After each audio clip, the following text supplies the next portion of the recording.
Ja, dobrodošel, zdravo. Prosim, če mi poveš svoje ime, priimek, s katere športne discipline se ukvarjaš in pa zakaj si se včlanil v Mastercard športno akademijo. Sem Maj Pritožnik, v bistvu v osnovi se ukvarjam s turnim smučanjem, ki ga pa v poletni sezoni dopolnjujem s gorskim tekom. V Mastercard športno akademijo sem se vključil, ker sem želel v bistvu pri svoji športni poti izvedeti nekaj več, sem želel si izopraviti na področjih, ki jih mogoče si drugače sploh ne bi mislil. V športni akademiji imamo 6 različnih temeljev, recimo 6 disciplin, da rečemo temu tako. A imaš pri tem kakšnega favorita oziroma kako gledaš prioritetno, morda na kakšno posebno panogo? Ja, zagotovo bi se rad veliko naučil od športne psihologije in pa tudi od področja družabnih omrežij, saj mislim, da lahko z delom na teh dveh področjih veliko pridobim.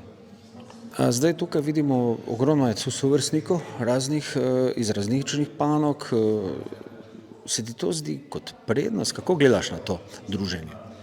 To se mi zdi kot zagotovo velika prednost, saj se lahko z temi vrstniki pogovarjamo, se lahko izmenjamo dragocene informacije, vsak ve nekaj več kot drug in s tem pogovorom si zagotovo nekaj več izveš in lahko postaneš boljši. Kakšni so tvoji športni cilji in pa v bistvu kakšni so tvoji cilji nasploh? Ja, kot cilj vsakega športnika je tudi moj cilj nastop na olimpijskih igrah. Tako da čez 3 leta je moja prva priložnost, tako da upam, da se bo vse izšlo in da bom lahko tam nastopil. Absolutno, ne.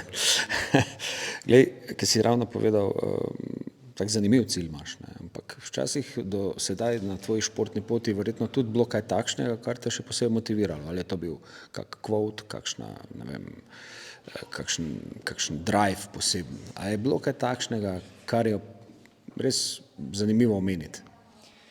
Ja, zdi se mi zanimivo tole od včeraj, ko je Primož Roglič, ta njegova izjemna vožnja, ker v bistvu dal mi je vedeti, da ne smeš res nikoli odnehati, da tudi ko je položaj brezupen, ko misliš, da ni več poti ven, da moraš vseeno še vztrajati, ker če vztrajaš, potem boš dosegel, kar si zastavil. Zakaj pa misliš, da nekateri uspejo v športu, nekateri pa ne? Kaj misliš, da je temu tako? Ja, mislim, da je cilj do uspeha v športu ta vztrajnost in to, da nikoli ne odnehaš in svo trdo delo in da si pripravljen se učiti, pripravljen nekaj novega delati, in v bistvu, da si pripravljen na to, da lahko postaneš boljši. Imamo pluse, minuse, ljudje. Kaj so tvoje recimo slabosti in kontra? Recimo moja ena slabost bi lahko bila to, da v bistvu sem včasih preveč ozkogled, da včasih ne vidim cele širše slike in me lahko včasih to stane dobrega rezultata ali pa nečesa dobrega. Pa prednosti? Kot glavno prednost bi pa omenil to, da v bistvu nikoli ne odneham, da v bistvu želim vedno postati boljši, da na vsakem treningu dam svoj maksimum, ker vem, da delam za nek cilj, za neke sanje. Torej, na koncu te vprašam naslednje. V katerem sklopu v naši akademiji lahko najbolj napreduješ oziroma osebno misliš, da je res tisto, kjer pa res imaš še največ prostora za napredek? Ja, mislim, da imam največ prostora na področju športne psihologije, ker se mi zdi, da je to ena zelo pomembna panoga, ki jo veliko športnikov v bistvu zanemarja, ampak se mi zdi, da je to zelo važna stvar. Hvala lepa za intervju.